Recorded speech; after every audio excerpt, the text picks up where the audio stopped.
It's time for Security Now. Oh my goodness, there is so much security news to talk about. Steve Gibson is going to take the whole show to give you the latest from Microsoft, Adobe, even Carrier IQ. It's all coming up next on Security Now. Netcasts you love. From people you trust. This is Twit.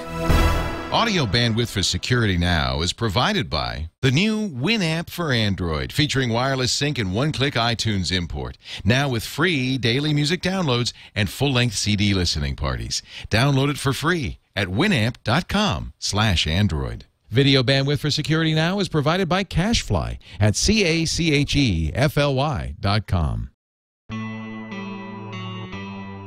This is Security Now with Steve Gibson, episode 331, recorded December 14th, 2011.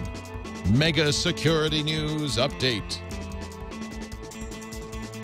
Security Now is brought to you by Ford, featuring available voice-activated sync with sync services, which enable you to customize your driving experience with personalized news, traffic, and directions. Check it out in the new 2012 Ford Focus and at Ford.com/technology. And by the Newegg Gadget Trade-In site, powered by Gazelle. Trade in your used gadgets today at Newegg.com/trade and receive a Newegg gift card. That's Newegg.com/trade.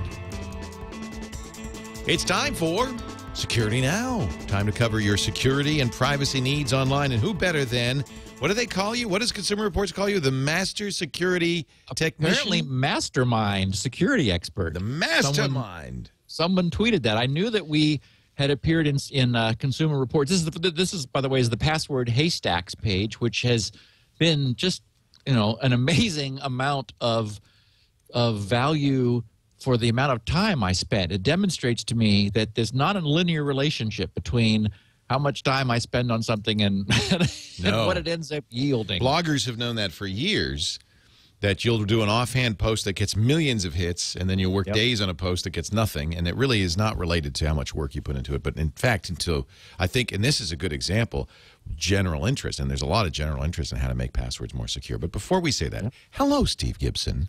Well, Leo, welcome back from Paris. Tom and I had I wouldn't say we had fun without you, but we survived. You can have fun without me. We survived. I participated in Twit on Sunday. Thank you for doing that. I really appreciate that. Extra fun. And in fact, I have you this week, not next week. But the cool thing is, for the people who have been excited about our holiday sci-fi special edition, we will be live and recording it at our regular time on December 28th. So the 21st, I will not be here. Right. But because I'm going to take some holiday time off next week. That'll be your holiday time. Yeah. And then the following week, we're going to do a special, which will be a lot of fun, covering this science fiction. Science fiction, one of our favorite non-security subjects, frankly. Yep. And movies, TVs, and books. And so that's a special. That's a special on a very special Security Now. Holiday sci-fi special edition. But you were mentioning this Consumer Reports thing. I have found it, by the way, online. Yeah. If you put in like Consumer Reports password haystacks, bang, it takes you right there. Yeah, and they have a picture of you. Let me see. I got to show this. And I don't know where they got that. I know that is a young Steve Gibson. Yes. And those are SGI monitors that were unbelievably advanced at the time. They were 1600 by 1200, and this was a Newsweek photographer who came out. So I don't know how they found that Newsweek image or where. Maybe it's images.google.com.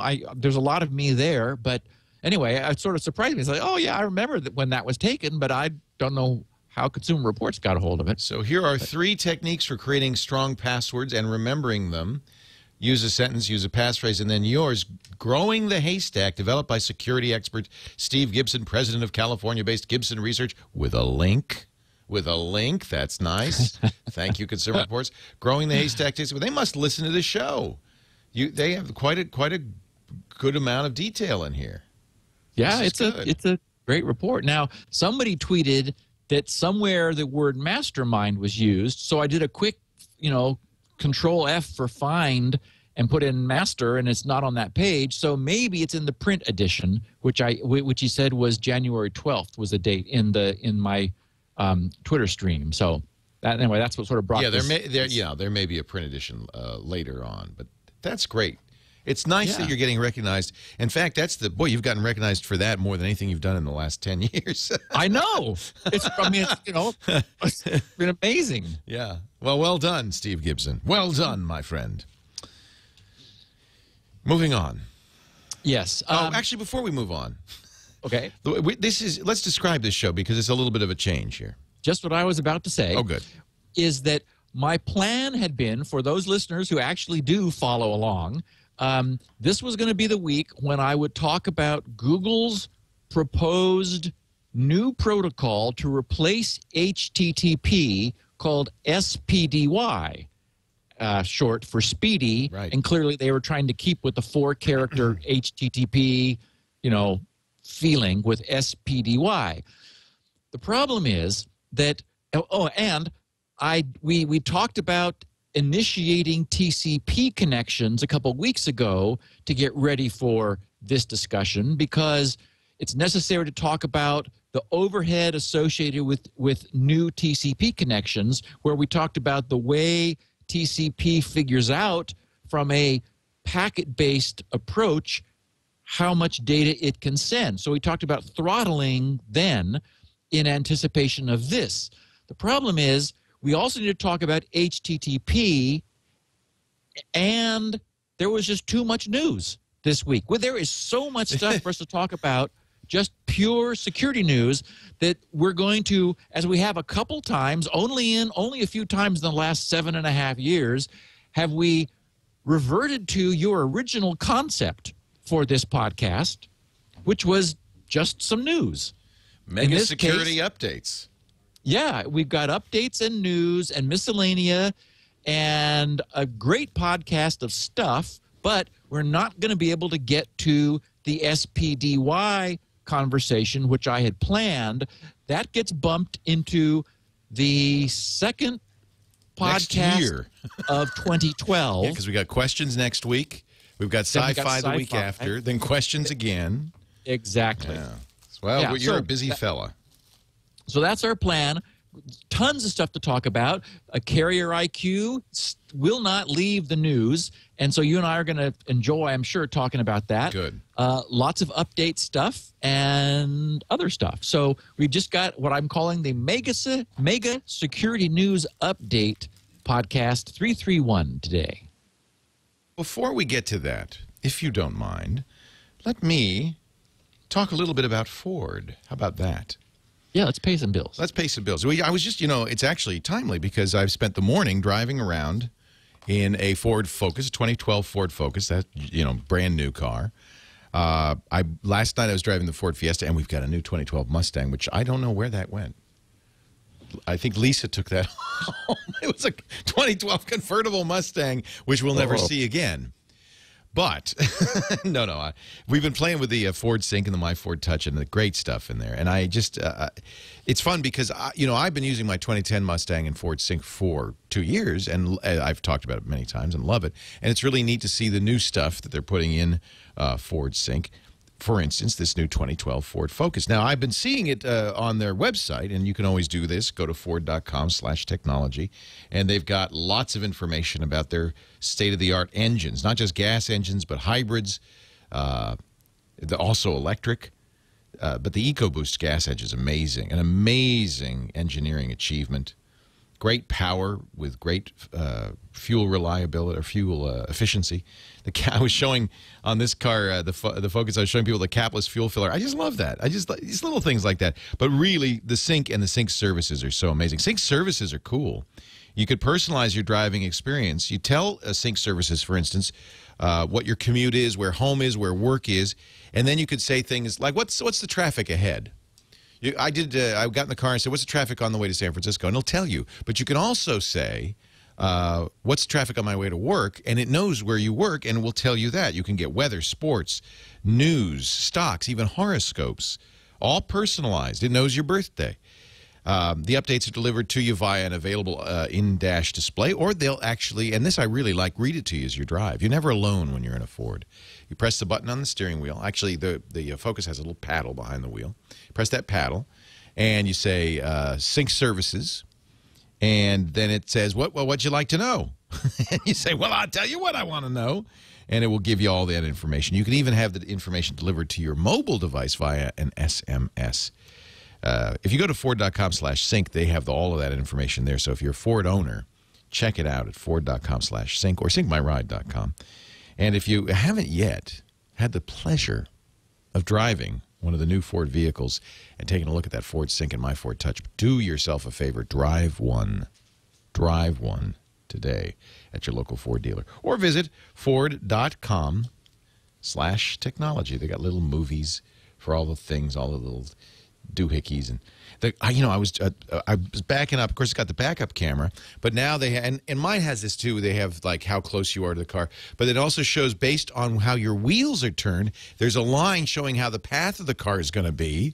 That's really cool. And then there's an audio alert as you get closer. So I feel like I'm in 2001: A Space Odyssey, and I'm docking the Focus as I park. Deet, deet, deet, deet, deet, deet. It's really great. Ford.com/technology. Give them a try today. All right, mega security updates. Well, we have the Microsoft update, didn't we? Well, I was and a gala event it is.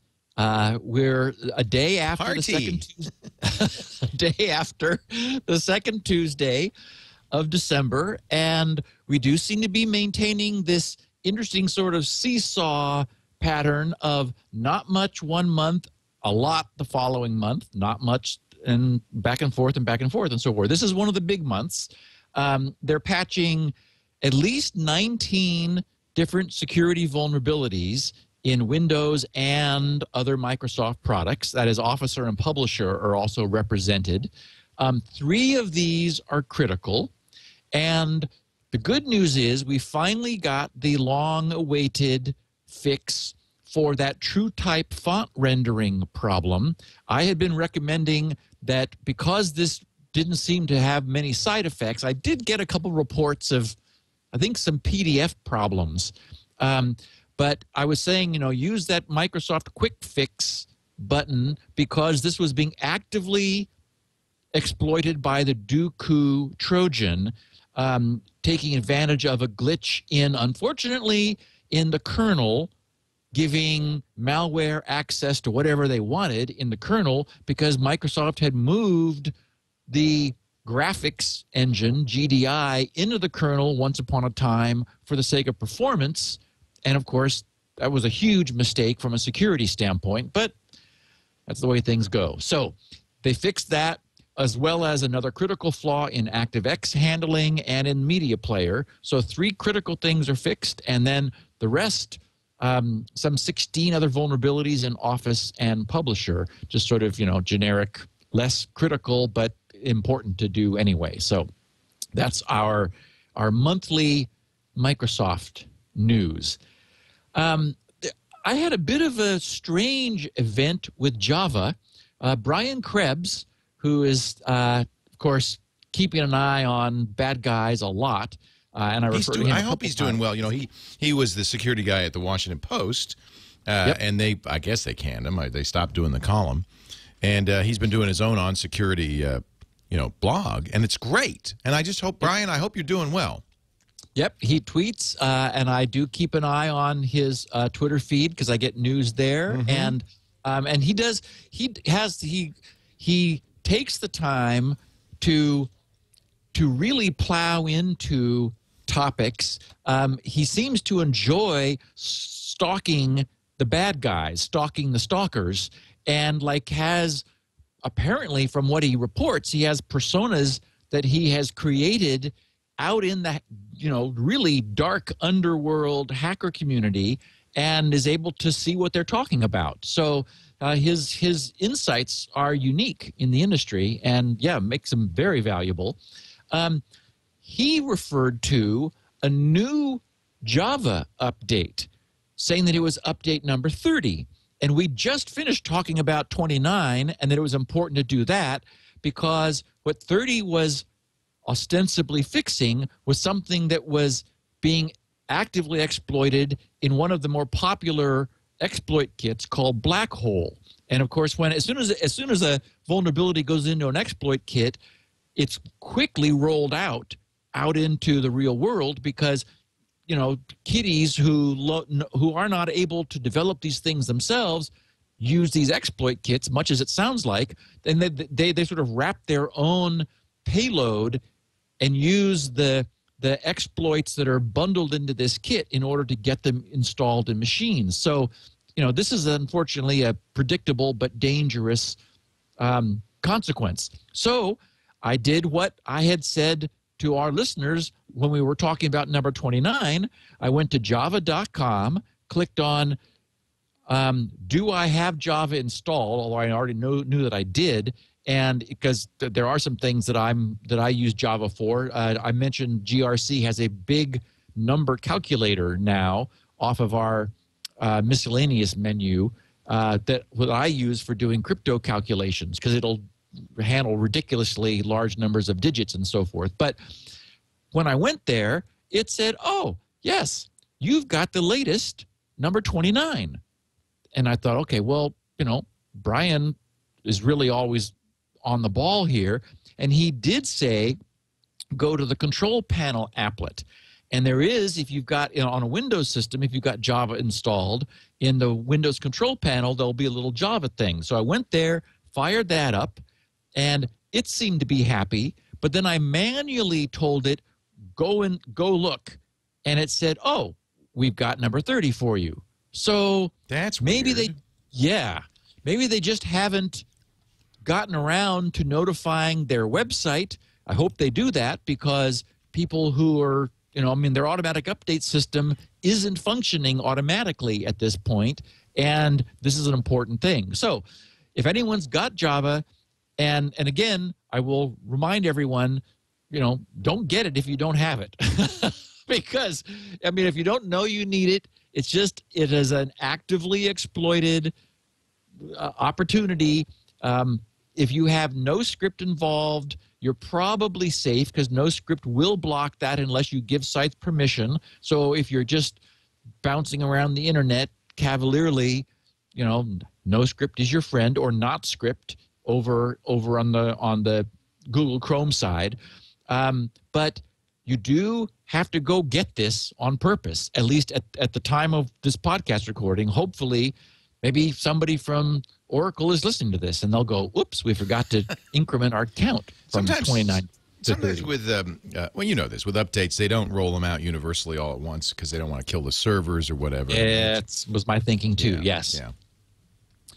So we're expecting out-of-cycle patches next week. We're still waiting for Adobe to catch up with Reader and Acrobat. I think it was the version 9s. As we talked about this, I think 2 weeks ago, probably you and me, Leo, because there was a 0-day flaw that was discovered in the PDF rendering that Reader and Acrobat both do, which is being actively exploited. The sandbox in the version 10 technology does contain this. That is, it prevents it from being effective. The flaw is there, but it can't get out of the sandbox. Consequently, Adobe is not rushing to get that fixed. They are rushing to get the pre-sandbox versions of Reader and Acrobat updated, which they have promised, like, I think I remember the 16th, which I think is like toward the end of next week, or no, that would be the week of the 16th. Maybe I'm thinking of 18th. Yeah. In any event, it's on its way soon, but it hasn't happened yet. However, 2 new 0-day vulnerabilities have just been revealed in Adobe's Flash Player. Prompting the query in our chat room, which is worse, Java or Flash? Yeah, take your pick. Yeah, no kidding. So a Russian firm that does vulnerability research and sells their protection to customers is taking the position of, we're not telling Adobe because they don't pay us. Oh. That sucks. Well, but they're selling their proprietary information to their customers, and it would make it less valuable if they provided it to Adobe, because then Adobe would fix it, and then they wouldn't be offering exclusive protection to their customers. So I agree, it's a little strange, but that's what they're doing.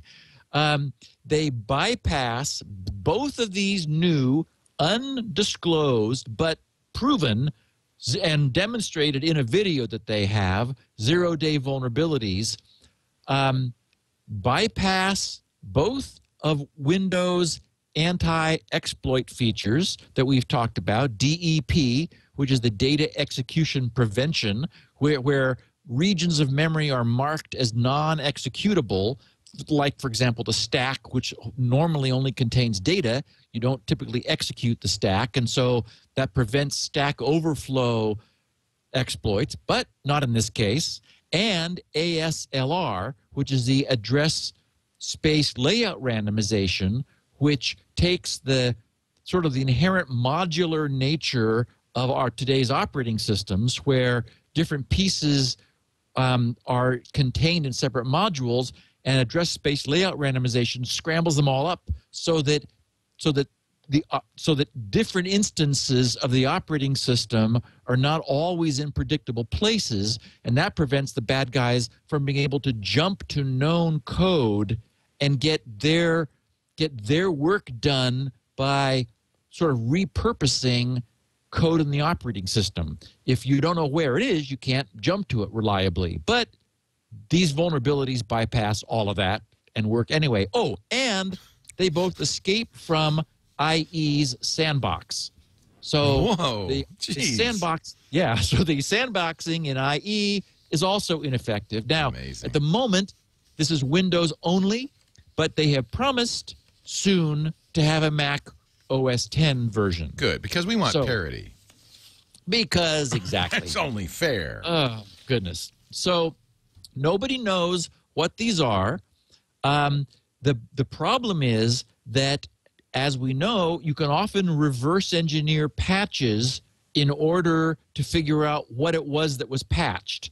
And so the expectation is that the malware guys are going to jump on this and are probably in the process of doing so, but there's nothing we can do about it. I mean, we users can only not use Flash in order to avoid the problem. So again, you want to be extra careful today about where you go and what links, especially what links you click in email, because anything that can invoke Flash, which is malicious, if bad guys have figured out what these problems are, that only this one company is selling their customers the fixes for, then that's a vector of exploitation. So Adobe has got lots of... You got explaining to do. Yes, exactly. They're in the doghouse. Now, speaking of doghouse, we have Carrier IQ once again in the news. I thought we were done with this. I had hoped we were done with it. While I was in Paris, that would be all over. Yes, but what happened was the FOIA, F-O-I-A, the Freedom of Information Act, I saw this. This was interesting, yeah. Yes, a request was provided to the FBI under the Freedom of Information Act last week, asking about the FBI's own use of Carrier IQ's technology. Now, it would have been nice if they'd said, we don't use it. Instead, they said, we're not saying. Because... it would reveal information about ongoing investigations. Yes. And in one place, I saw the phrase ongoing investigations. Elsewhere, I saw them saying, officially, they said that the release of such documents, quote, could reasonably be expected to interfere with law enforcement proceedings. Not good. No. Now, okay, there are a couple possibilities. First of all, we'll be talking about this for the next few minutes. So there's a lot of interesting information here. There has been, as a consequence of the brouhaha over this, Al Franken, a Minnesota congressman or Senator Al Franken, has launched a congressional inquiry into what's going on with this whole carrier IQ business. What's the deal? Yes. So there's it's probably because Al Franken used to be on Saturday Night Live. Every time you say Al Franken wants to know, I just get this comedic sense to it. But of course, he's a senator. This is very serious. And he's ended up really impressing people. He has. I mean, he's been very good on privacy issues. Yep. He's been our friend. So there is a chance that the FBI's response does not involve their use themselves of carrier IQ, right, but rather that they're involved in the congressional inquiry. That is, Congress has said to the FBI, please look into this. So I don't want to like send off any wolf crying false alarms here. This might just be that they're the agency that Congress is using, as they would, to inquire into what's going on with carrier IQ. So this FOIA request is being denied on the basis that it's the inquiry that they can't talk about, rather than their own, they've been rubbing their hands together, having fun with carrier IQ behind the scenes without us knowing about it. Did you see that text she said? Yeah. Yeah. So also, carrier IQ is stating that while they collect the data, they do not own the data. Oh, who owns it? It is provided to the carriers, so any requests would need to be made to the carriers, not to them. And they do, however, maintain servers on behalf of the carriers, but contractually, they're contracted to be the data collector, but they are not the data's owner. They're just following orders. Yeah, well, exactly. Now, here's the problem. Provisions of the U.S. Patriot Act would prevent the carrier IQ's disclosure and would indemnify them, carrier IQ, against non-disclosure. So they could, this is also what they would be saying, and protected by the Patriot Act if they were a source of data and been told you can't say anything about it. So the scenario is, if I read between the lines, and we've always thought maybe the NSA was using Echelon. That was the name used for this presumed technology. The British intelligence admitted it. MI5 admitted that they used Echelon to scan electronic transmissions for keywords like bomb and so forth. But I wish you hadn't just said that, Leon. there's a gaping hole, because if I say bomb in a podcast or on my text messaging, they can't define that. Now Elaine is going to transcribe it, and it's going to be on my website. Hard to believe. Before you know it, it'll be what happened to Gibson. Yeah. By the way, they don't have to invoke the Patriot Act. One of the features of the Patriot Act is you don't talk about the Patriot Act. You don't have to ever. No, it's like exactly. Fight Club. And that's my point, is that they could deny that they have anything going on. They're indemnified is the point. They can't be sued. Exactly. Yeah. They can't be sued. Okay. Now, on the 12th, which was 2 days ago, as part of Carrier IQ's response to all this, they produced a 19-page document. I tweeted the URL of that earlier today. So anybody who is interested can, if you're not following me, that's fine. Oh, and by the way, I don't know if you know, but I crossed a milestone. 25,000 followers. That's great, Steve. Tom and I talked about that, I think, last week. So, yeah. Yeah, and you don't have to follow Steve to see what he says. You can just go to twitter.com/SGGRC. Exactly. And you'd see all his tweets. Exactly. But So follow him. That way you'll get him in the Twitter stream. Well, unless you're not, unless you're Jerry Pornell and, you're just you don't care. You're not going to be a Twitter tweeting. Does he not? person. Does he still? Because I thought maybe he'd change his I don't tune know on what that. happened. I do think I remember that he was going to give it a try. Yeah. He's pretty with it. Their 19-page document is interesting. So some things that I discovered by reading it, as I have, is that whereas their first reaction to Trevor Eckhart's discovery, and he was the person who we talked about who showed the phones capturing keystrokes and logging it was an HTC Android device, was logging all of this scary stuff. Their first reaction, of course, was to issue him a cease and desist order threatening legal action. Kind of a mistake. Now they're thanking him. Yeah. In the PDF. Thank you so much for discovering debugging code that was left in by mistake. Oh, it's debugging code. Yeah, we meant to turn that switch off. Oh. And we fell asleep at the switch. Sure. So, I believe it, though. It's the kind of thing you would log in a debugging situation. Yes, and it, Trevor wasn't able to show that it was ever being sent. It's disturbing that a plain text log file in an Android device is capturing all that. You really don't want all of that being captured in a plain text log file sitting there in your phone. We spend so much effort, using LastPass to encrypt our passwords and stuff, and it would have just saved me so much trouble just to know there's a plain text file with all my passwords right there. I could just open that up and I'd see everything. Yeah. Now, okay, you could also you could argue that, remember that, the ISP gets it all anyway.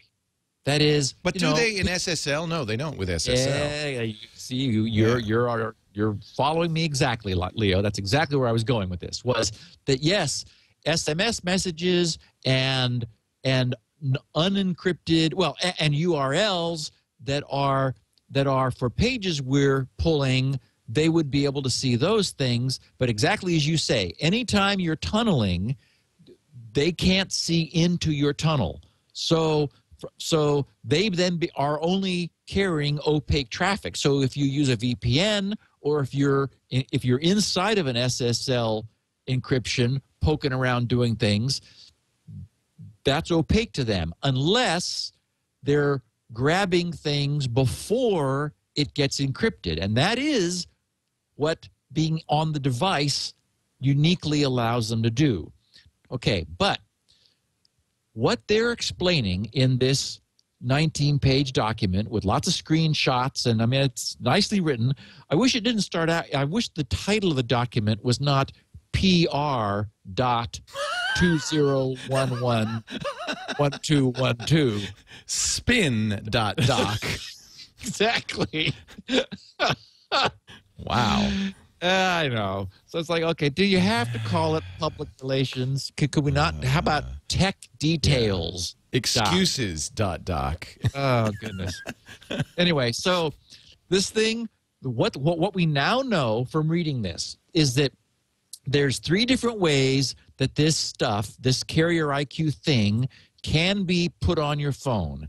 It can be sort of stuck on before you get it. It can be added by the user and therefore removable after you get it, or it can be, quote unquote, embedded, which gives it much greater reach. That is, if it's stuck on, they had a term for it, I don't remember now, but it's like, the first way they talk about it being added is sort of casually added by the phone's provider, but not deeply embedded. And if so, it doesn't have access to much. Like it only has access to what a typical application would have, and you don't get things like, RF signal strength and, tower location and those sorts of things that you get if you're in the embedded mode. So looking at the embedded mode, it's got access to all the information that the carrier, the service provider, would like to have. So the way this thing works is it's driven by profiles. The profiles determine and it's like a config file, essentially. What data is collected, how often it's collected, how long it is saved, and how often it is uploaded to the carrier. The typical use of this, okay, and this is what they're now in their PR document, they're acknowledging 200K of data per day per device. Whoa. So, yeah. So, old school people say 200K. Well, we've seen what I can do in 200K. But still, that's a lot of data. So typically, every 24 hours, during a time when the device is not in use, the carrier IQ accrued data is dumped up to their servers and or directly to the service provider. Profiles are also downloadable on the fly. So the nature of the data which they're collecting can be changed. Now, this document makes it very clear that never, ever, ever have SMS messages been collected. And that was one of the things that concerned people. On the other hand, SMS messages always go through the carrier. Carrier's always been able to see those.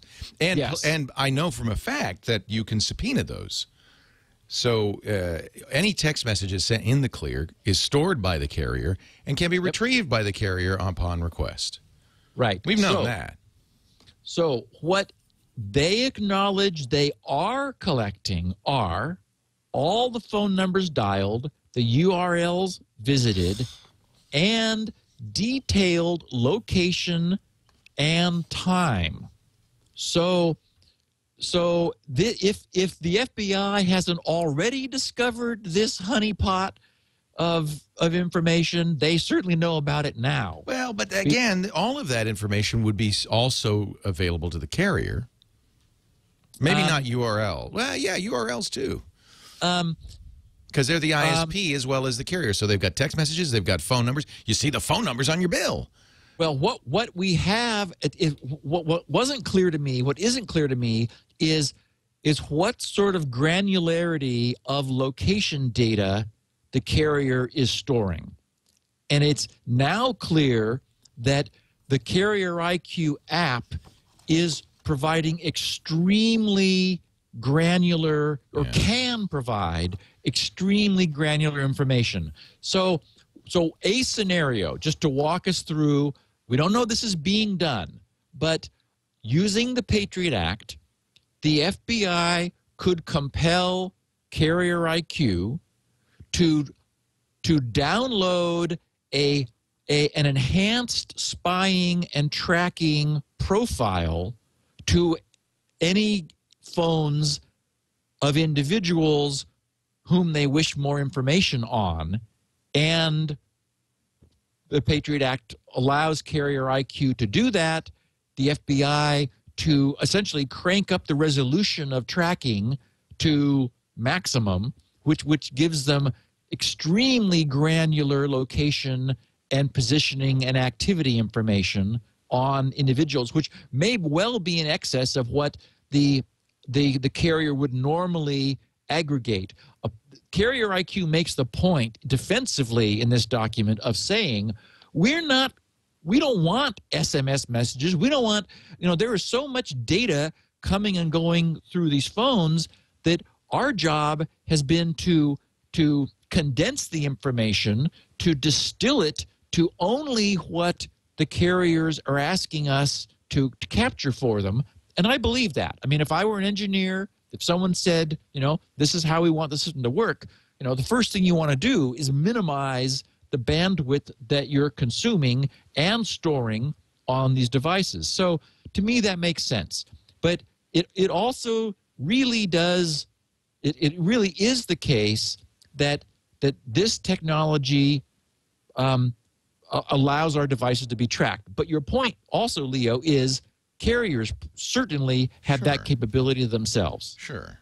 They know which cell towers you're at relative to where you are, and your phone also, if it's got Wi-Fi and it's logging itself into hotspots whose locations have been logged with the whole all of the several different hotspot tracking services that we know exist, then that's there too. So anyway, we understand more about what this is.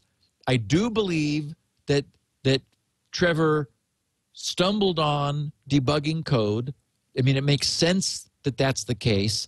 Carrier IQ has formally stated that that's the case, and it makes sense. So they are a technology which we are now aware is in our phones. They give a couple examples of how, for example, a carrier would use this technology. If you call them, you call your provider, AT&T, for example, and say, hey, why is my battery draining in 3 hours now? It never used to do that. Well, let us check our logs. Yeah, no, truly. Yeah. They're able to say, on such and such a date, you installed ABCXYZ app, and it's responsible for what your battery is doing. The technology now allows them to do that. Or they're able to say, oh, yeah, if you say, hey, why am I always dropping calls between exit 34 and 35 on the 97? And they'll say, oh, yeah, we are aware of that. There's an outage area there, low service availability. We're in the process of building some more towers, so make sure you don't hit one when you're driving on the freeway. So they say that, really? They have. So anyway, that's what's going on. They really do have a technology in there. I'm convinced primarily it's there to help them with tech support. And as you said, Leo, correctly, they don't need this in order to provide location tracking and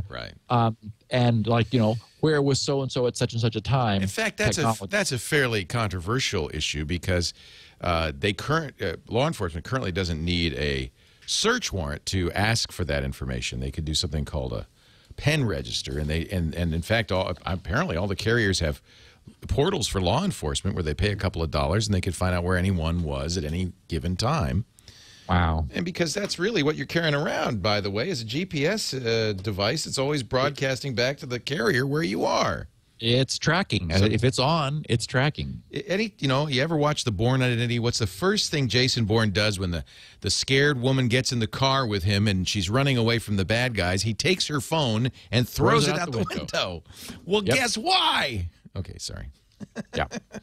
I want to mention, because we'll come back to the topic of the DMCA a little bit later, but had the DMCA had this involved crypto, then what Trevor was doing would have been criminal. And not protected as, isn't it protected as research though? Like Ed Felton and people like that, aren't they protected? In fact, wasn't that his response? I thought that as I understand it, the DMCA criminalizes research. Oh. That was the problem, is that it's preventing researchers from talking about the crypto of commercial products because they have to breach the DMCA in order to do the research, which is, really distressing. I mean, that's my big problem with the DMCA, is it doesn't allow security researchers to plow into stuff. That's not good. Without becoming criminals. So, and I would argue that all of this, what's come to light with Carrier IQ is really good. I want Al Franken to, ask, to get somebody to look into this, to verify, and to shine a bright light on this, because this really should not have been kept as quiet as it was. It's even if they're not doing anything wrong, even if in the fine print it says this is what we're going to be doing, people still don't know about it, and we need to know about it. I mean, benign as it is, it would just be nice to know this is what's going on. I always feel that what protects us is that the massive amounts of data that these kinds of things would collect, 200K about each and every one of us each and every day renders it, pretty much useless for kind of casual spying. Although, yes. Although what I hear people say sort of in general when they're not worried about security is, well, no one cares about me. Right. It's like, okay, well, today. And we do know that technologies, computer technologies, allow people to go through, sift through that kind of data, looking for patterns and determine who they should care about. Right. So, this is it's interesting because there is a tradition in our legal system that law enforcement is not allowed to go on what they call fishing expeditions, that they have to be investigating a specific crime, and they can't just look at your stuff to see if you're doing something wrong. That's not allowed. Yep. And that's exactly how this kind of data could be used. And of course, I can understand law enforcement saying, but it would be so useful if we could just get a database of everything everybody does online and sift it for, bad behavior. Think how useful that would be. But that's not allowed. That is specifically prohibited by our Constitution, thank goodness. All right. Well, there you have it. You want to go to a site called youhavedownloaded.com. Oh, actually, I want to do this because I want to see if anybody in my office is using BitTorrent. Youhavedownloaded.com is a new service which anyone can go to, and it looks at your connection IP and cross-references a database it is continually building of all the IPs they're aware of which have been used for downloading torrented files and what files have been downloaded. Apparently, people who are active torrent users go to youhavedownloaded.com and see a listing of their entire library. Amazing. No one here is downloading anything from BitTorrent. Thank goodness. That's good news, yes. But who has? Sony.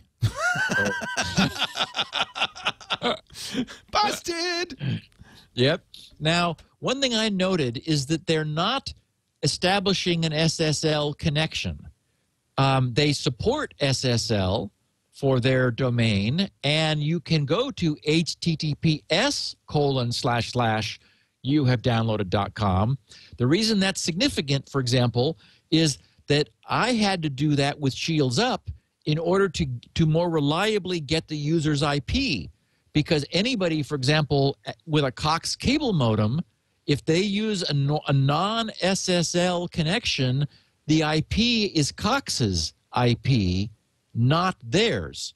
So because you go through Cox's caching proxy on the way out to the internet for which does a number of things that helps users because it's caching, so you get answers back quicker from Cox than you would out from the internet, and it also reduces the bandwidth that Cox needs to pull from the internet, but it means that you don't have the right IP. Now, it is possible to disambiguate that somewhat because proxies are supposed to add headers saying that they are forwarding this request for a different IP.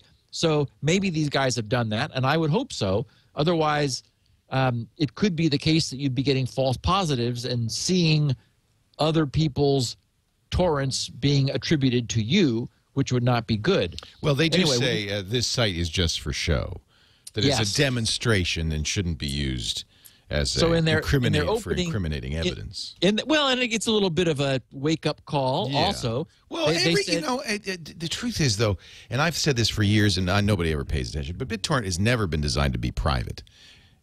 when you're exchanging files with people, I can see your IP. I can see who's seeding by IP address. It's always been that way.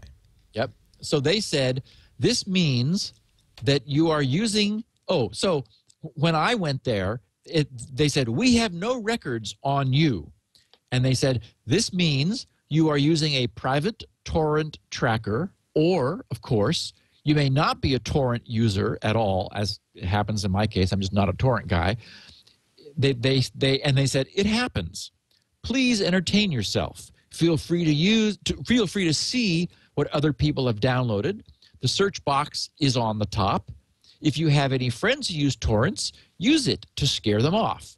We also have a widget that you can install in your website, blog, or Facebook page, or you can just send them a link to this site. They will see a table similar to what you see below. The only difference, they will see their downloads. So anyway, I tweeted this earlier, and a lot of people responded that, whew, I'm clear. Also, some said, hey, but IPs are dynamic. And it's like, well, yes, they are, but, they don't change all the time. Well, and this site says we record timestamps. So we know exactly which IP was using it when. Exactly. Yeah. And so, if they had to comply to a subpoena turning over their records, then that could be cross-referenced with ISPs that do maintain a log of who has which IP when. And, for example, Sue, my office manager, bookkeeper, is using a cable modem with a router, which means that her her public IP is relatively static. I know when she changes it because she needs me to update that information, because we use her IP as one of a multi-layer security measure for her access to some content on our servers. So I know when I change it, and I don't change it more than once every couple of years. That's how sticky these things are, unless you're deliberately disconnecting from your cable modem or your DSL for a long time. If you stay off of it for a long time, then there's a chance somebody else will get that IP allocated to them, and you'll get a different one when you reconnect. And in fact, that's what happens. If they shut themselves down when they're going on vacation, when Sue and her family comes back, their IP will have changed when they turn things back on again. But in the normal case, it's not changing. Those DHCP leases are being renewed, and you deliberately get the same IP you had last time. So they're more static than most people think.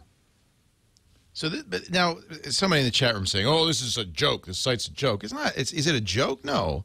It's real. It's there's limits to what you could do with this, and the reason they created this is to point out that unless you're doing something to protect yourself, you are publicly sharing these files. Correct. And I know for a fact that there are people who are public torrent users that this site knows about. So it's certainly not a joke. Yeah, I mean, they say at the bottom, "Don't take it seriously." That doesn't mean it's a joke. That I think what they're trying to say is, it is not the case that if we don't have you, nobody does. Right. Because they're tracking a bunch of trackers, but they're not trying to be the MPAA or the RIAA, and so no one should believe that if this site doesn't, if you are a torrent user and you have downloaded things in the past, yet you come off clean here, that doesn't mean there aren't records of prior activity somewhere. Right. Yeah. It's a joke only in the sense that they're not going to do anything with it, but I think this is actually a good public service. That's exactly how I feel. It's a wake-up call. Yeah. It's useful. I mean, I've known this, but maybe not everybody does. Exactly. Speaking of public services, Facebook has added themselves to the elite list of companies who pay security researchers to find bugs. And in fact, Brian Krebs posting calls it Bugs Money. They are, but get this, the way Facebook is paying is unique. When a researcher, the first time a white hat researcher finds a bug, they send them a Visa debit card, cool looking card. It's custom made for Facebook. And on the car, on this Visa debit card, it says white hat in large print, bug bounty program. So you receive money on this Visa debit card, and if you find more bugs with Facebook, they simply transfer more money onto your card. And they have a page that I hadn't known about before, but Brian linked to it. It's facebook.com/whitehat. And that is a listing of all the names of researchers who have identified problems in the past with Facebook. So anyway, I salute Facebook for doing this. This is a good thing. I'm glad that they are. I mean, this makes sense. It makes sense to incentivize developers, security researchers, to find problems, because we know how difficult it is to have none. And certainly Facebook has had its share of lumps in the past. Also in the news this week, Microsoft has put into beta the offline version of Windows Defender, available for download both in 32 and 64-bit versions. I would imagine you could Google it. I just tweeted the news, so anybody who wants to find it can just, I guess, as you said, Leo, look at twitter.com/SGGRC and pick up the link to it.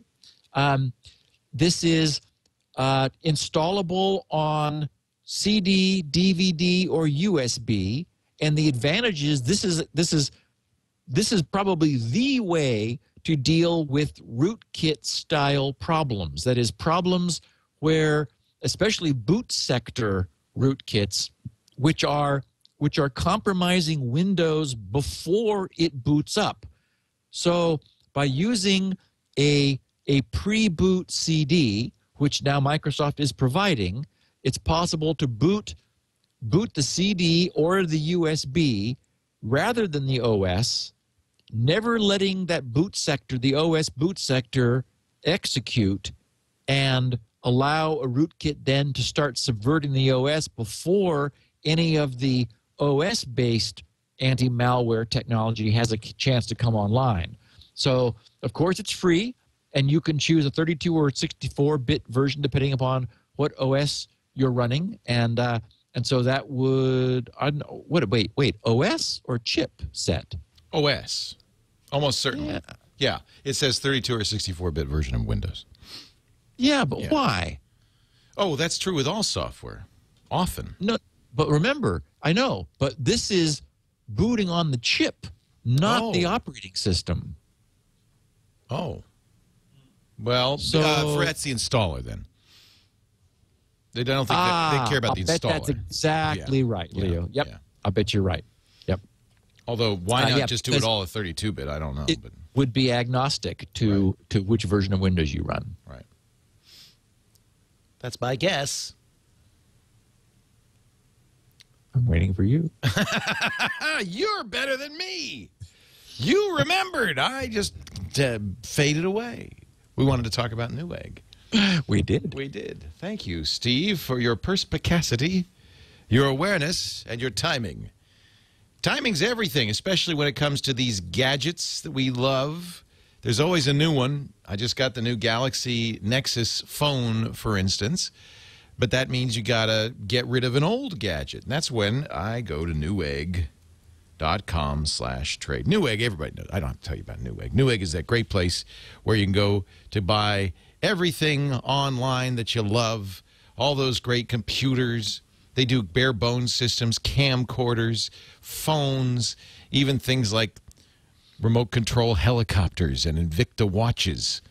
If you go to Newegg.com/trade, you can find a place to go to trade in your used gadgets and get a Newegg gift card, thanks to the folks at Gazelle. So let's see, what should we do? We're going to trade in. Let's trade in some electronics. You know what I have that I have my old MacBook Air. Let me see here. This is the Core 2 Duo 1.6. That was the 2010. I want to get the new MacBook Air. Power's on, of course. Overall condition, well, you know, it's pretty good. I've been taking good care of it. I do have the AC adapter. The battery works. The display is flawless. And I have the system recovery USB key. Let's see how much that would be. I get $200, put that in the box, and now I'm $200 closer to my new MacBook Air.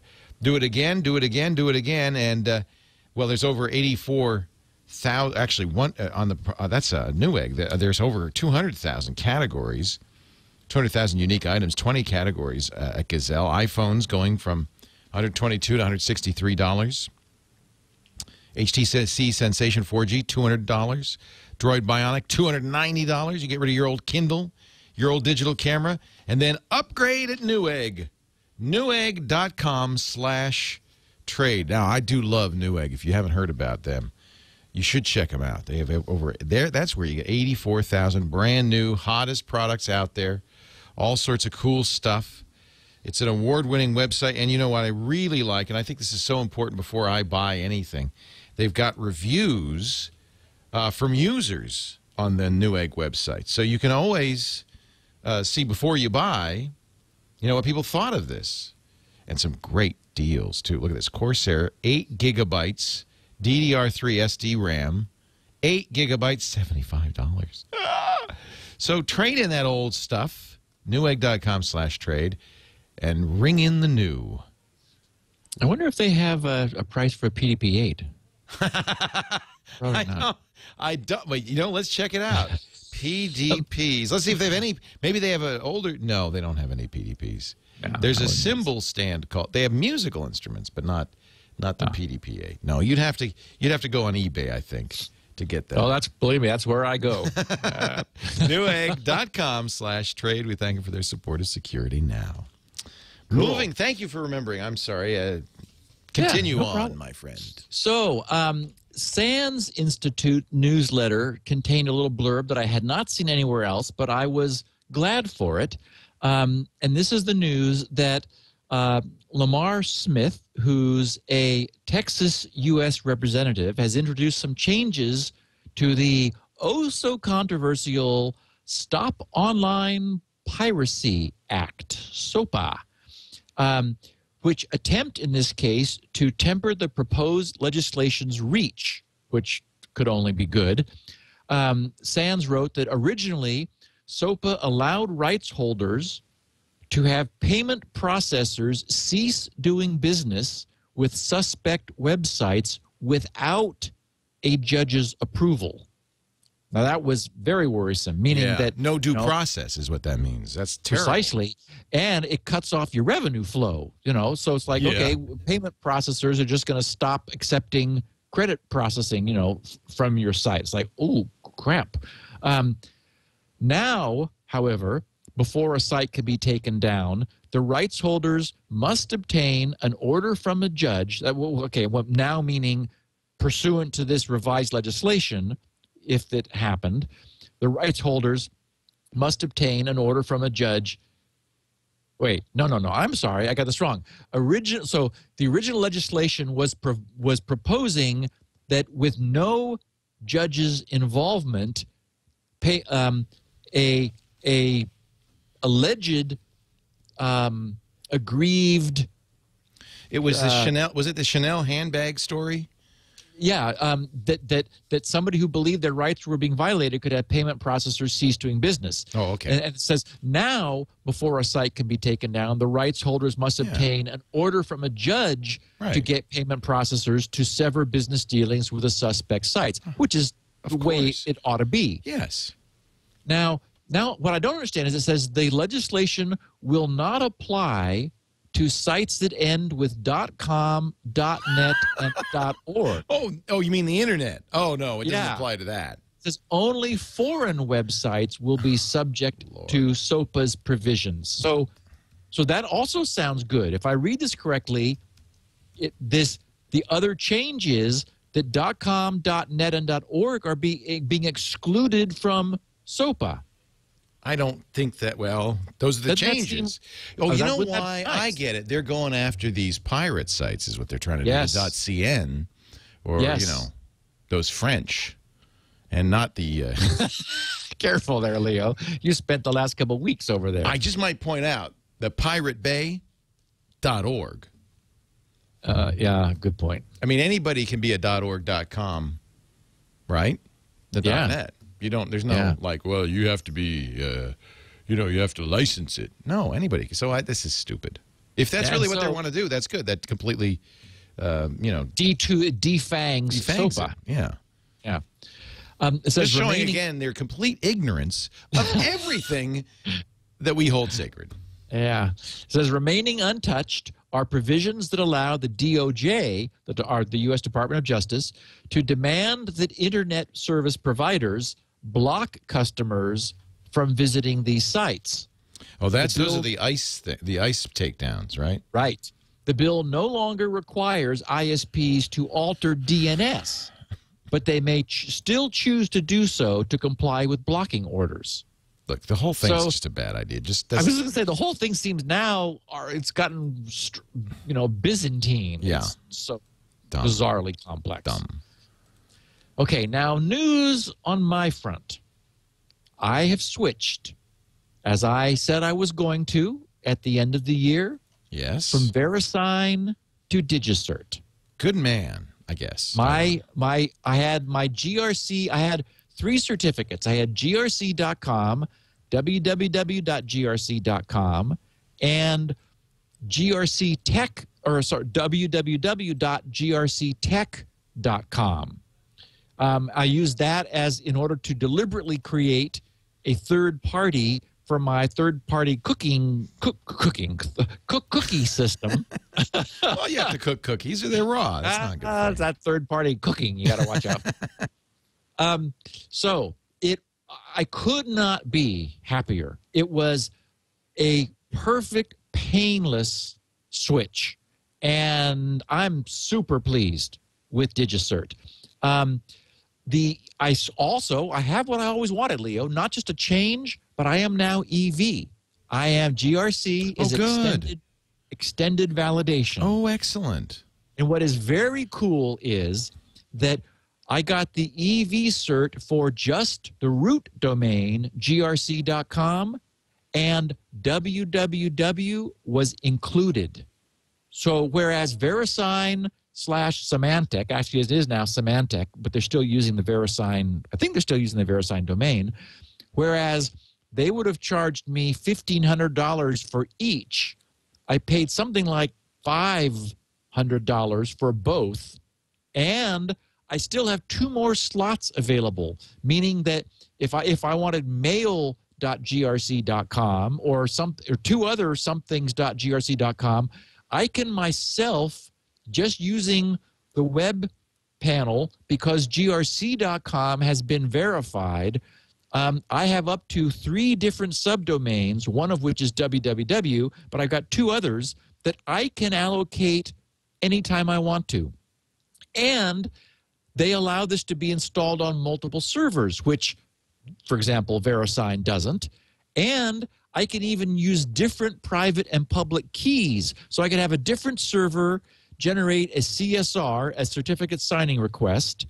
I submit that through a web form, and with 0 delay, because this is being issued to the same domain, which has already been verified, they will issue me new certs for another server with separate keys. That's so I'm not having to reuse the same keys, which of course is a security concern if you spread your keys around too much. Here, you can do it as much as you want to.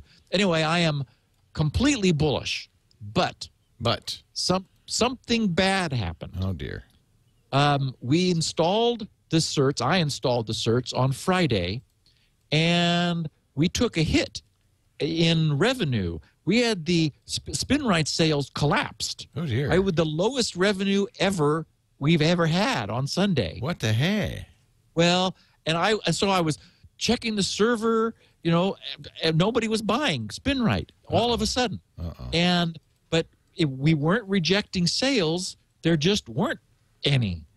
And then I had a thought. What if a high percentage of the people who buy Spinrite listen to this podcast? Yes. And they've installed Certificate Patrol in Firefox, as I have encouraged everyone to do. Yeah. The scariest warning that Certificate Patrol can give you is that the vendor of your certificate has changed. Oh. That is, the apparent vendor has changed, because that would be, that is the hack. If somebody was performing a man-in-the-middle attack, or got your certificate fraudulently issued by some other certificate authority, then, this thing comes up with flashing neon lights and, colored red. And I thought, oh, my goodness. You scared everybody off. I scared everybody off with a valid change. Oh, boy. And so finally, by the end of, maybe it was Monday, so I thought, maybe that's what's happened. So I put on the page where people go to buy Spinrite, a special new banner which celebrates our increased security. I've got the DigiCert EV seal up there, which you can only display because it comes from them, if it's all true. And I explain, hey, we've got even more security than ever. And, oh, by the way, if you're getting any kind of scary notification, that's good. Because we really did. Yeah, that's good. That's a good thing, because we really did go. We left VeriSign behind in the dust, and happily so. And I couldn't be more happy with DigiCert. So please forgive us for scaring you. But then something else happened a couple hours ago, Leo. Yeah. Dr. Mom sent me email. Uh-oh. And we know her. You're referring to her all the time. Yeah, She's an active participant with many of your podcasts. She said, this is her email I'm reading, thought you could use a good laugh. Oh, I'm not laughing. Anyway, she said, the IT, in quotes, department of our esteemed institution, who I'm not naming, has officially declared the GRC website, quote, restricted under internet usage policy because of potential security risks or inappropriate content, unquote. She said, probably they don't want us to figure out how lame their password policy is, nor that if you use Shields Up on the system, all the ports are wide open and exposed. Yeah. Just thought you'd like to know that your website is now classed with .xxx and other sketchy places on the internet, LOL.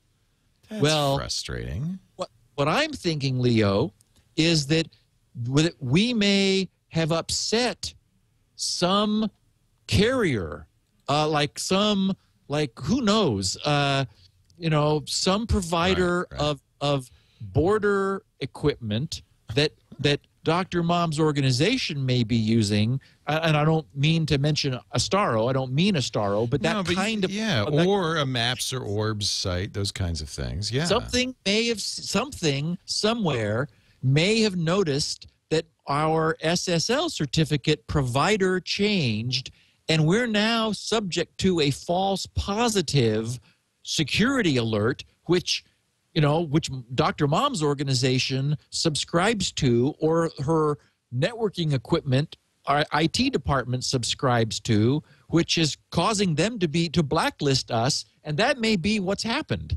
Is unfortunately the point of the lesson here is that because how much time have we been talking about, or how much time have we spent talking about all the things that can go wrong with the whole PKI, public key infrastructure, and SSL and certificate authorities and breaches and all of this. So maybe what's happened is there are now organizations which are assuming that anytime any company changes its SSL provider, warning flags go up. And of course, I'm unhappy because we know this is a false positive.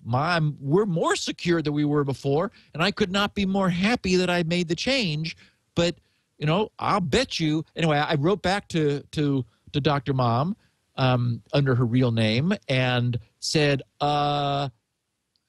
whoops, maybe, you know, I'm hoping that she will pursue this with her quote unquote IT department and find out what it is, where this came from, because that would allow me to pursue it and figure out if somebody is giving us a false positive.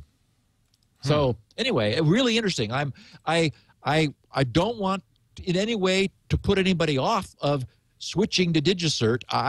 Believe me, I'm not going back because I'm already here, and I'm really glad I'm here. I have control like I've never had before. I'm saving a ton of money. You know, I've got EV certs, and I'm not paying $3,000 a year for them. I'm paying 200 and something because, you know, they're including other subdomains, which are really important to me. I want to be able to have people use SSL both for grc.com and www.grc.com. Why should I pay double for that? Yes. So this is just right on. Very, very cool. Yeah. And so I do recommend that for you also. Oh, and Leo, I have to say also, I just made a note here, the dumbest marketing promotion I've ever seen. Well, okay, ever is a long time. Yeah. Symantec is now offering free 30-day trial SSL certificates. It's like, what? What? Hey, hackers, get your free certificate here. How does that make any sense at all? I mean, first of all, no one who understands what they're doing is going to think that a free trial certificate makes any sense. Right. What, you're saving a month? Right. Is that the idea? Yeah. Oh, every month you can get a new one. Oh, I'm sure they won't let that happen. And so, first of all, no one is more expensive than VeriSign. Right. So, and only people who use VeriSign are going to be, you know, big guys. I mean, I've been there until now. I'm just not willing to pay that money for the benefit of extended validation. I want extended validation, but not at VeriSign's prices. So, but you know, so IBM, and I mean, I don't know who uses VeriSign, but someone certainly does. People like IBM. That makes sense, yeah. Yeah, because, you know, Symantec bought them, so they must have a good certificate issuing revenue flow, and Symantec probably paid a hefty price for it. But the notion that I'm going to be swayed to spend money I don't have to because I can get a free 30-day trial. I mean, it's a pain in the butt to go through getting a certificate.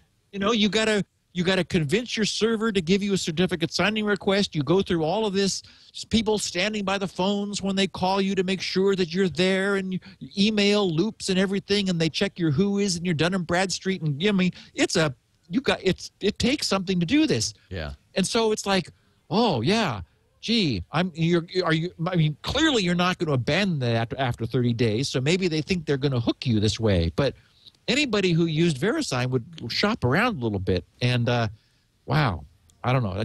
I can't imagine anybody's going to take them up on that, except maybe to get 30 days free. Yeah, well, maybe you do that before you know you're going to sign up for a year. What is the minimum normal term? A year? 3 years you can get for non-EV, and that's the maximum. So normally I'm jumping through these hoops only once every 3 years, or 2 years is the maximum for extended validation certificates, just because they want to tighten that up. And you probably can't get less than a year. No, I don't. Unless you have this special offer. Yeah. Well, maybe somebody's setting up a Christmas holiday shop, and they only need a month. Okay, there's a company called StartSSL.com. Yeah, I know them. Yeah. They give you a free certificate for a year. Right. So it's like, if that's what you want, just go there. And they're recognized by all their They won't do EV, though. they not for free, but very inexpensively. They do offer EV, and they are they're in all the browsers, so they're also widely recognized. So it's like, well, why did you not go to them instead of DigiCert? Well, because that seems a little low end, a little low. You can afford. I don't know. You can afford $100. How much is it? How much is it? It is like that. It's not expensive. Yeah. For StartCom, I think it's maybe 150 or something. That's good. It wasn't much. So, yeah. So everybody should have SSL. Well, maybe someday. Anyway, DigiCert is my company. I'm happy. It'd be nice if we can solve the mystery. Maybe Dr. Mom will get back to me and say, okay, here's the story. Here's why GRC got blacklisted, because something happened. We're not recovered yet. So somehow there was a side effect. And it wasn't that I went to DigiCert. I really want to make sure people don't get the wrong impression. It's that I changed. And change should not be a bad thing when it's an improvement. And this was definitely an improvement. So we'll see. Okay, OAuth. I got email from someone who asked me if OAuth had a bug because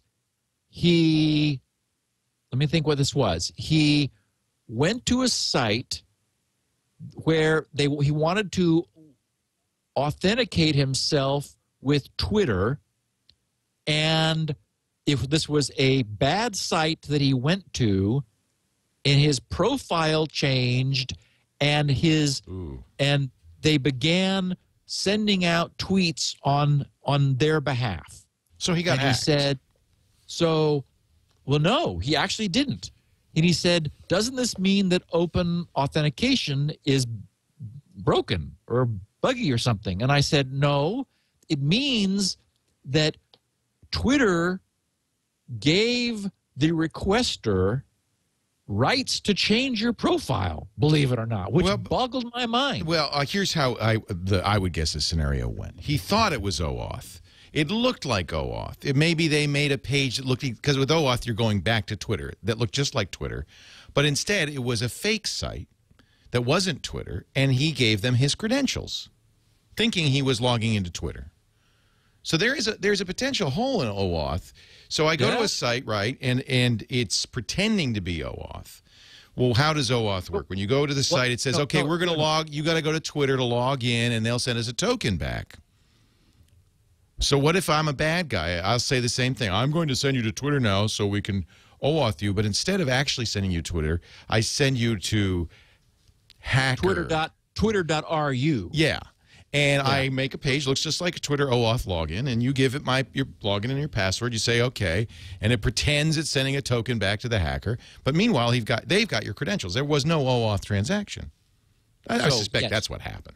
You exactly laid out a beautiful hack for OAuth, which reminds our listeners that when you're doing this, you absolutely need to make sure that you are where you think you are. Not always easy, because sometimes this happens on mobile platforms, right? On your phone. Yeah. And you may not, the address bar, a lot of times on phone browsers, because of limited screen real estate, is not visible.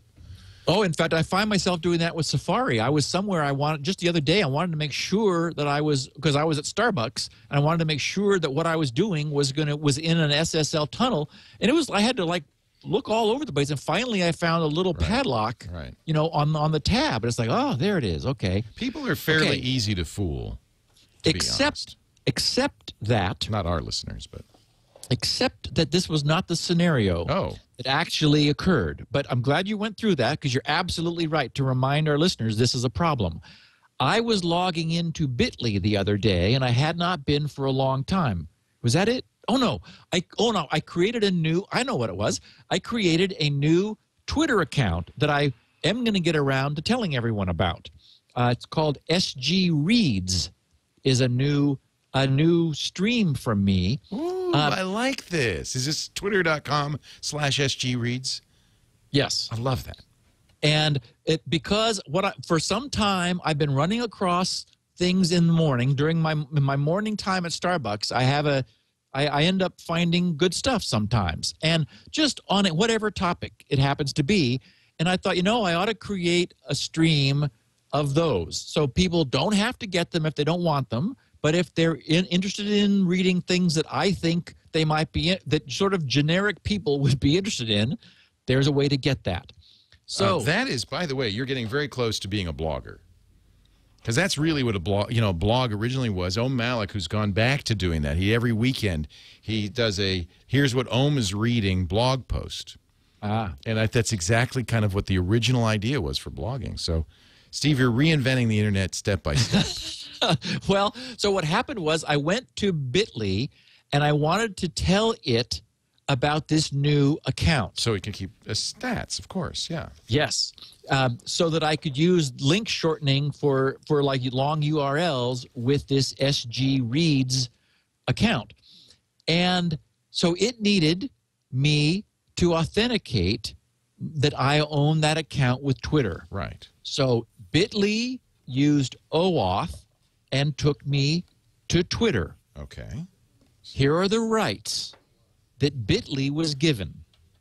Read tweets from my timeline. Okay, everybody can do that. See who I follow and follow new people. So, ooh, I don't like that. But I know why they did that. I don't like it either, and you can tell me why in a minute. Okay. Update my profile. Not good. And post tweets. Well, they only need to post tweets. Right.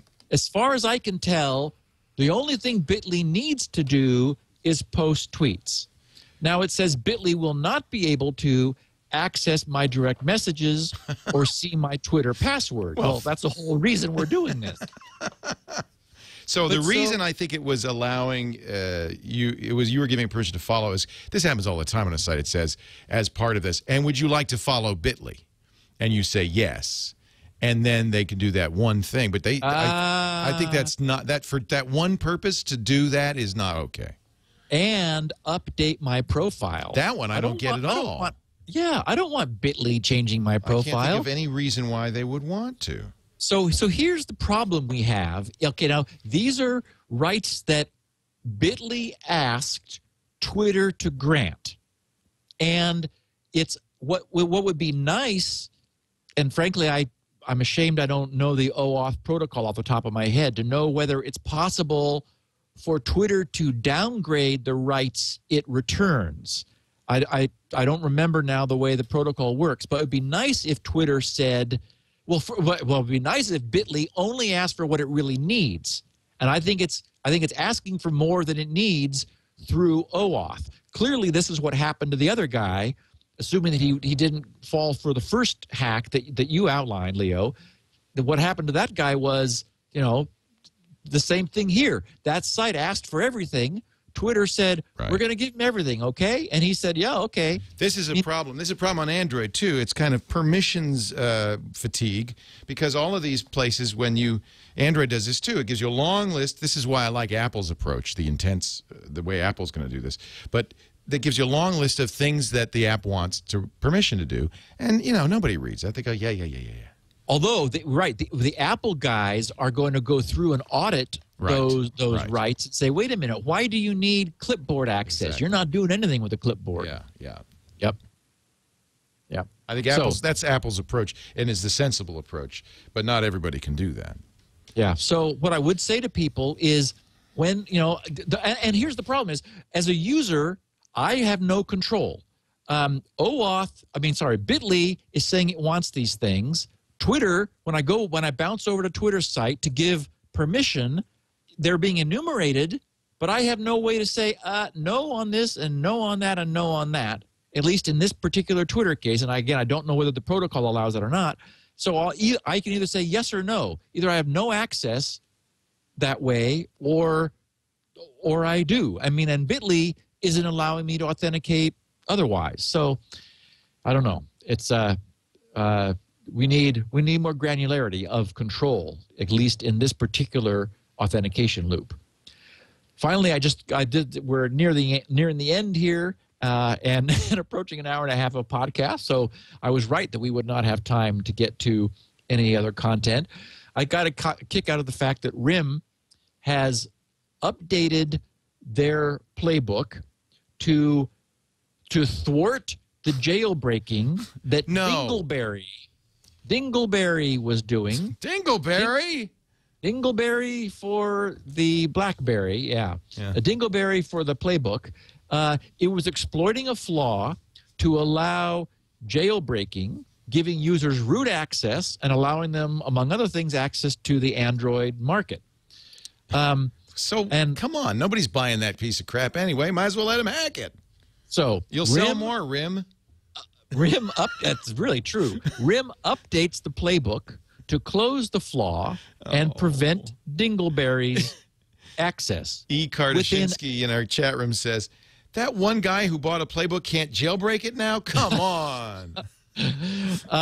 Within hours, Dingleberry updated themselves simply using a different flaw. Yeah. And they're back to it again. Sure, there's no lack. So, nope. I am approaching another milestone that I saw the other day and made a note. Yes. We're approaching 90 million uses of Shields Up. Wow. When I looked this morning, I think it was, we were at 89,961,921. That's not sales. That's people. So you somehow record. Oh, I wish that was sales. No. You'd be a billionaire. I don't have 90 million of any. You record somehow. Come on, Steve. You record when people use Spinrite. You know me better than that. Oh no. I have an MRU list, that is most recently used list of it's 1K long. So it's actually 4K bytes. 1K, the most recent 1,000 IPs that Shields Up has, not Spinrite. Shields Up. Not Spinrite, has acquired. Got it. And so while people bounce around GRC, I'm not double counting them. Right. They have to go away long enough to be flushed out of that MRU list, and then when they come back, typically a day or two later or a month or two later, whatever, I count them again. So that's a very good count. That's 90 million people, essentially, have used Shields Up to test them. So we'll have a party when we get to 100 million, but at this point, we're 90% of the way there. I already mentioned SG Reads, which is my new Twitter feed. Anybody who thinks they might be interested, the first posting there is an interesting article from a day or two ago I really thought was thought-provoking, titled How Doctors Die. Ooh. And it said that doctors don't die the way the rest of us do because they know better than to keep themselves alive past the point that it makes any sense. So, that's interesting. So a lot of suicides. No. Oh. Well, I'm sorry. I shouldn't. That's a bad assumption. Not a lot of suicides. But for example, they just say I'm done. No, it would be yes, we could. We could prolong this. We could prolong this for another week. Right. By putting horrible things into your body. Right. The example that was drawn was actually one of issuing CPR and breaking all your ribs when you're, elderly. Yeah. Because apparently CPR performed correctly breaks your ribs. But it keeps you alive. No, I have that do not resuscitate thing on me. Jennifer and I have a deal. We're going to put a pillow on each other's faces when it gets Actually, Leo, I have to say it's the first reason I ever considered getting a tattoo.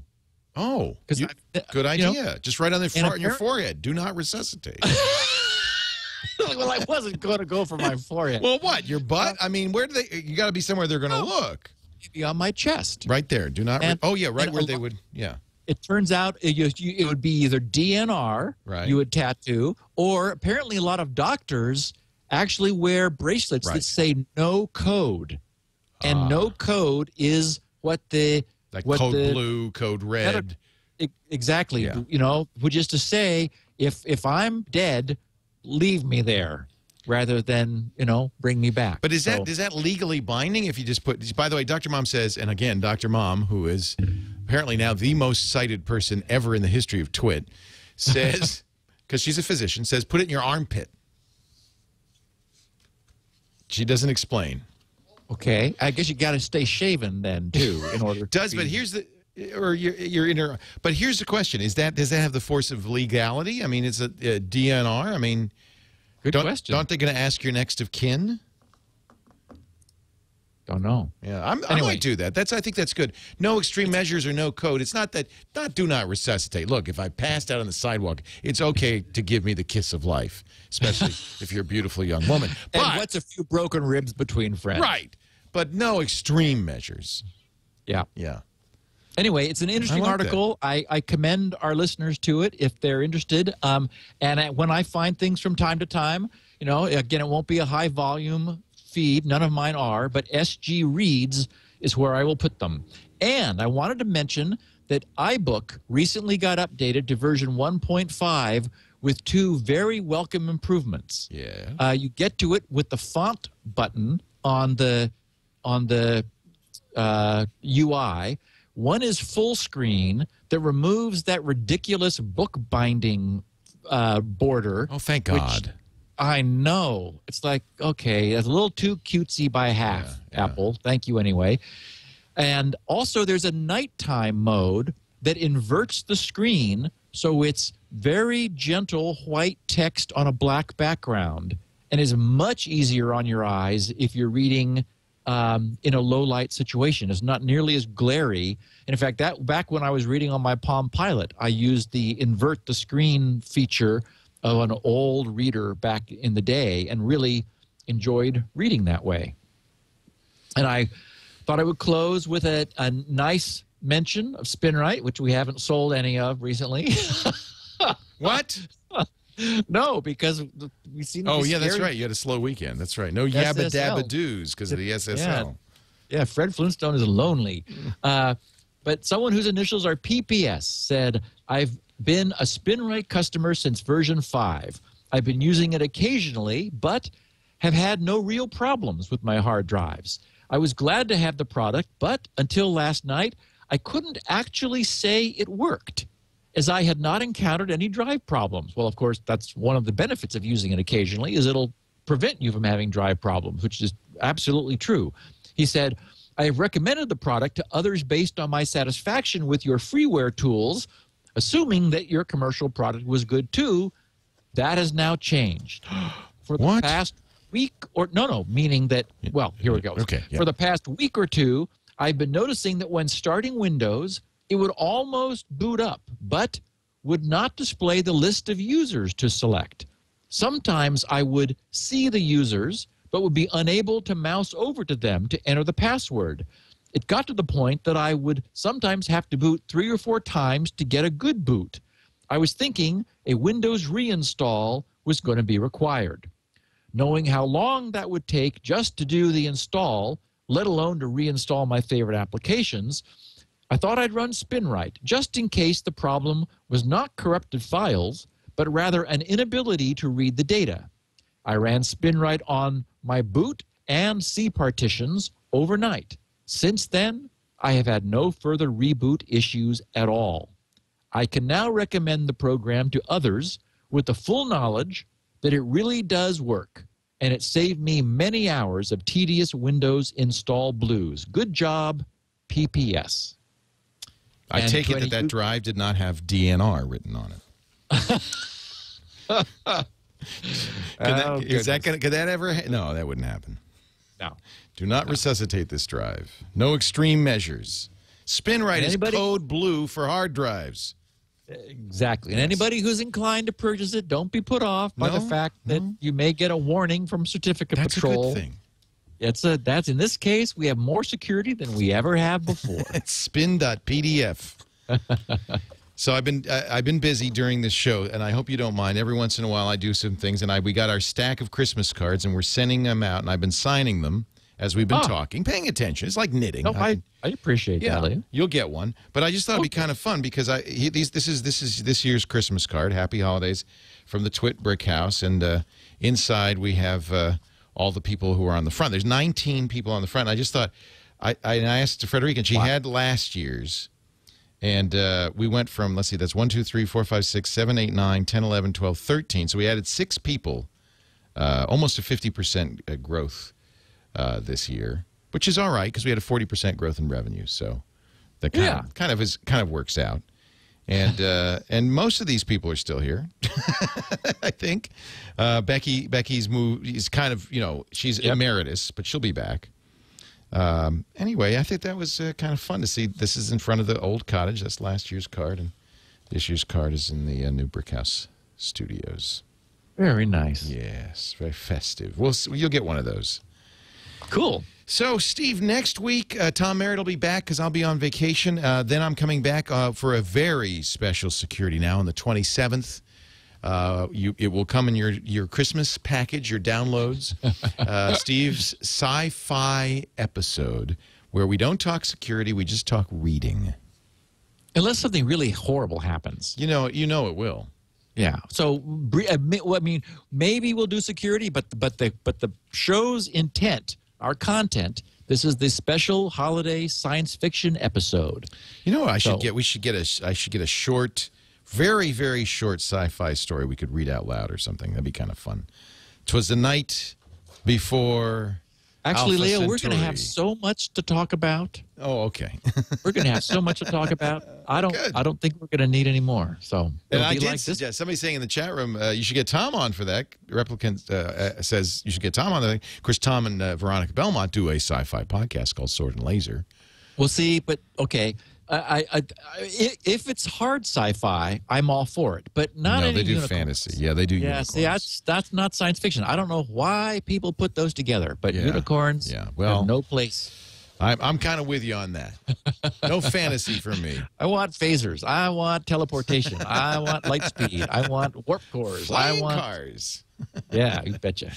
Steve Gibson is at grc.com, the Gibson Research Corporation. grc.com is where you'll find Spinrite, the world's best hard drive maintenance and recovery utility, and all his other freebies, too, and there are a ton of them. And Steve, our chat room, our intrepid chat room has done a little research, and there at grc.com is the picture the Consumer Reports got from grc.com/stevegibson.htm.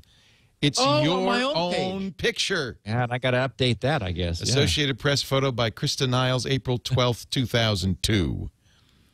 Yep. A little less gray. I get a lot less gray and more hair, or less hair also. My Little Corner of the Web is the name of that. So, good researchers. That you cannot put one past our chat room. I can tell you that right now.